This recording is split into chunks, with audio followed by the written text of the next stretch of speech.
non non c'est bon mais waaw parce que c'est ouvert. non dafa am fu mu bëgg ñu may seet maa ngi koy nuyu taay daf may fecc waaw. c'est toujours dans le communiqué. waaw ndax si communiqué bi léegi dama la. voilà toujours dans le communiqué parce que deuxième partie communiqué bi. oui c'est comme si que bi mu génnee bees deful bruit. mais là ça commence. parce que oui Thierno Bocoum a réagi. Maître Souleymane Soumaré a réagi. Ndiaga Sylla également. Ndiaga Sylla a réagi. et il y a pas mal de personnes yoo xamante ni ñu réagir lañu. alors honorable ci yow laay commencer honorable Bakary. yéen seen maanaam. le président de la République bi initié ay projet wala ay avant-projet am nu mu ko tegee jébbal ko conseil constitutionnel. c'est ça. mu génnee ci une décision lal ko yéen également aussi ngeen dem ne bureau assemblée nationale recevoir na examiner déclarer également recevable proposition de loi portant révision de la constitution et cette proposition portée par un groupe de députés intègre toutes les observations issues de la décision du conseil constitutionnel ñu bare ñuy seetaan ne yéen ci njëkkalante ngeen nekk wala ndax li ngeen teg nii galgal la wala ndax éventuelle crise institutionnelle moom ngeen bëgg indi ci biir dëkk lu waral taxawaay bi ak lu waral cette proposition de loi alors que le président de la République am na jiitu gum ci amuloon ba noppi. waaw Babacar l'initiative de la loi appartient concomitamment à l'Assemblée et à l'exécutif. Bien sûr. N'est-ce pas? Donc, tu me parles d'avant-projet, n'est-ce pas? Oui. Il ne faut pas oublier aussi que l'Assemblée nationale a son agenda. A son agenda. Oui. L'Assemblée nationale mën na jël initiative comme li ma wax rek. L'initiative de la loi appartient aux deux institutions, l'exécutif comme le législatif. ñii def projet ñii def proposition.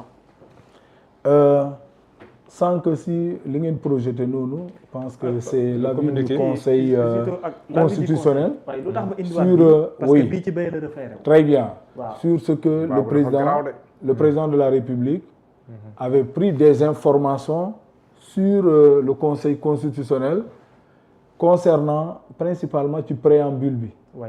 Il y a beaucoup de tirés, n'est-ce pas, et des fois des groupes de mots. yooyu la bëgg ñu gën ko leeralal exactement lan la, n'est-ce pas? Voilà. Oui, c'est ça quoi. Un brouillon, un draft qu'il a donné. Ci biir aussi mu am des trucs yoo xamante ne il avait recueilli leur avis quoi, aussi bien sur la forme que sur le fond quoi, n'est-ce pas? Il y a eu des réponses. Donc il y a eu des réponses su ma juumul ay vers le 13 mai comme ça la ñu génne ces réponses là 13 mai 2026 su ma juumul.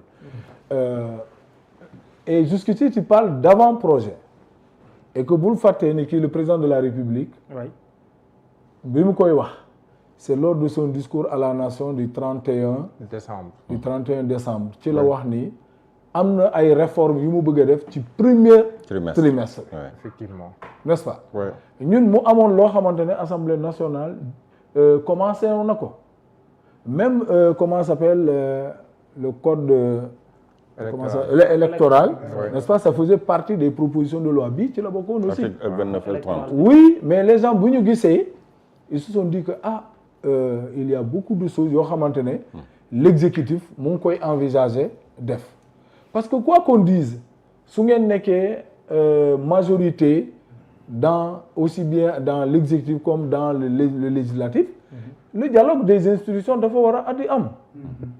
Maintenant nit ñi bu ñu arrêté initiative yu ñu jëloon ñu ne bon ñu xaar exécutif bi bon on a vu que quand même il y a beaucoup de propositions pertinentes par rapport à ce qu'il voudrait faire mais boo annoncé ni ki dam koy def ci fan yi defuloo ko après avoir dit fait un communiqué une sortie je sais pas comment qualifier ça nationale adresse à la nation nga wax ko defuloo ko ci trimestre boobu ñu ngi au deuxième trimestre te léegi mu jeex deuxième trimestre bi juin bi lay jeex non est-ce que l'Assemblée nationale n'est pas en mesure de dire que ñun lu ñu tàmbali woon ñu ne ginnaaw président de la République wax na ni ki da koy def d'ici le mois de fin mars defu ko te expliqué wu lan moo tax est-ce que ñun war nañu arrêter donc je pense que poser des actes.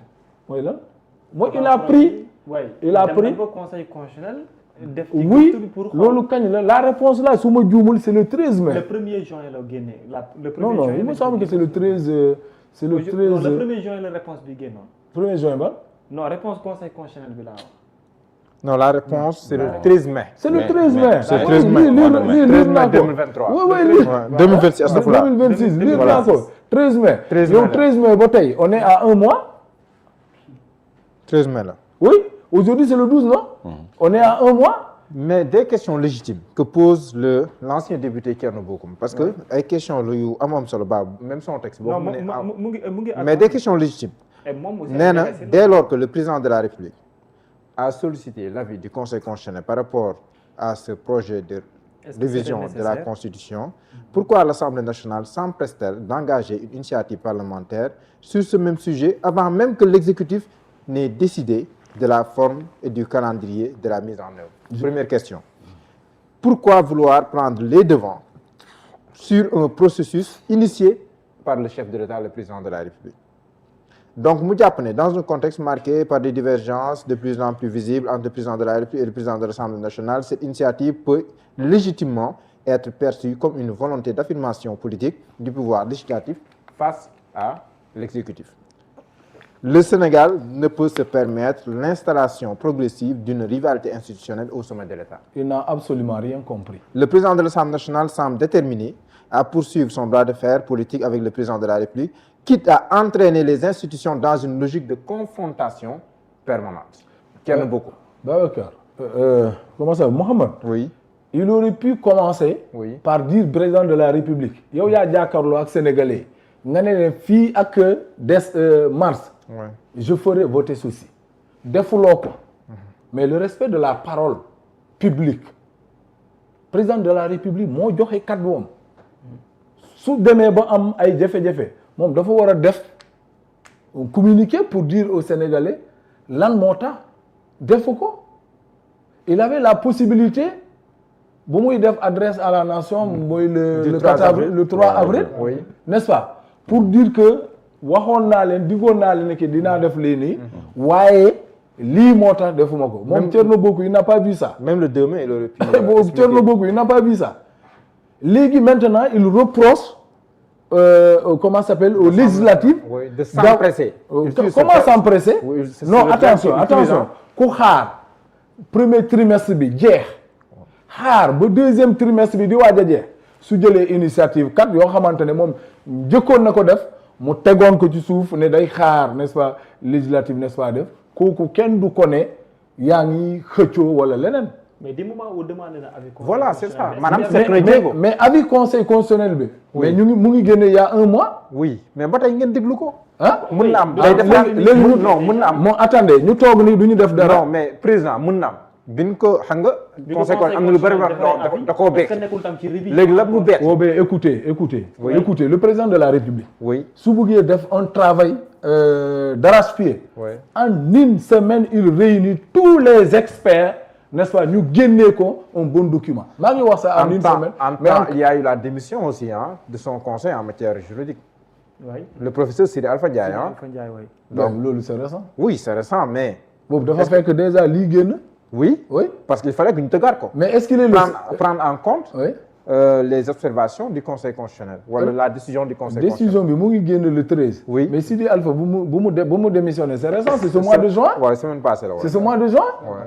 donc li ngeen di wax ni ça ne tient pas au moins s'il veut aller dans le respect de sa parole n'est-ce pas il aurait pu le faire bien avant ci premier trimestre bi defu ko on est dans le deuxième trimestre mu ngi waaj a jeex 6 mois après une promesse ba pare tu ne communiques pas pour dire aux gens l'État léegi ñun ñu continuer de toog être attentifs déedéet il ne faut pas nous reprocher d'exercer loo xamante ne yoon moo ñu ko may. J'ai vu Moussa Tine. Oui. Moussa Tine, il dit la même chose. Ceux qui veulent doubler le président de la République sur la révision du Conseil de la Constitution vont nous installer dans une nouvelle tension politique. Mais xam nga man ñii ce ne sont pas des repères. Ce ne sont pas des repères pour moi. Ils sont là dans la scène politique.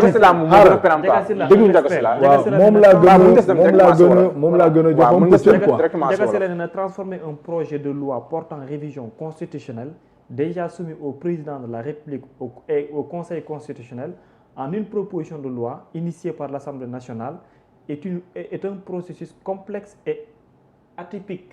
noonu la ko fësalee c'est au-delà des rapports de force politique vouloir installer une crise institutionnelle dans notre pays maanaam nee na mu ne. non xam nga le fait Baba kii Kébé. waaw le fait d'utiliser les gros mots comme ça là pour apeurer. tiital nit ñi pour tiital nit ñi moo amul sens. parce que mais est-ce que nekkul le contexte. non attendez Maître Soumaré. avocat. Maître Soumaré. waaw tënk na ko rek baabu si rien que titre bi il est de quel parti. titre bi kese. bon de quel parti. non fa la bokkoon mooy si parti kenn bokkul la bokkoon xaw ma na ba tey. mais fa la bokkoon. révision de la constitution. moo nekkoon le porte-parole xaw ma na ba tey. nee na à un moment donné il faudra bien rappeler les députés de la majorité à l'ordre. mais regardez voilà une preuve que il parle mais sans connaissance du xam-xam lay waxee. rappeler quelqu'un à l'ordre qui exerce une prérogative constitutionnelle. parce que lui il a évoqué. non mais attendez.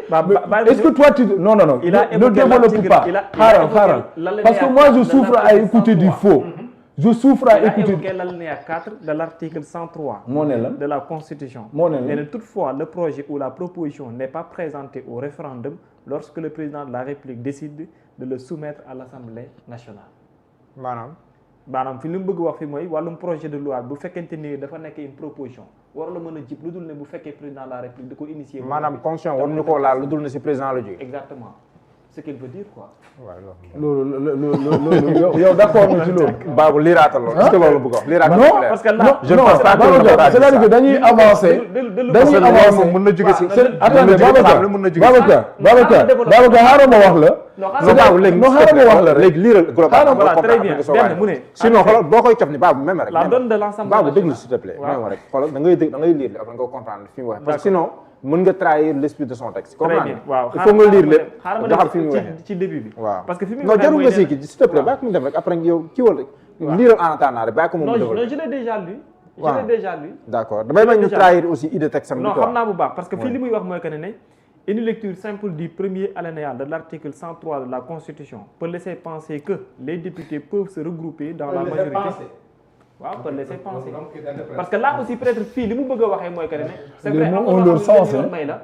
c'est parce que am na loo xam ne peut-être li leen yoon may la mais à un certain moment une initiative bu fekkente ne du ko jiitu aussi est-ce qu'il n'est pas mieux que de laisser cette initiative bi nga xam ne prérogative président de la République aussi mu ngi ci bàyyi ba mu jàll ba pare leneen war cee mën a bañ a topp. man xam la mooy sam problème lan moo tax boroom xam-xam yi ñi xam dëggantaan du ñu wax constitution ku mel ni Serigne Diop le plus grand constitutionnaliste du Sénégal doo ko dégg doo ko gis alors que bu waxee kenn du ci sañ a teg baat parce que ñëpp xam nañ ni mooy seen kàngam mooy kàngam bi kenn ëpp koo xam-xam dëgg sax lan moo tax du wax yenn saa yi mu bàyyi ku nekk di wax lu la neex. léegi ñu bàyyi imaginez les professeurs de droit Diallo ñi war a xam.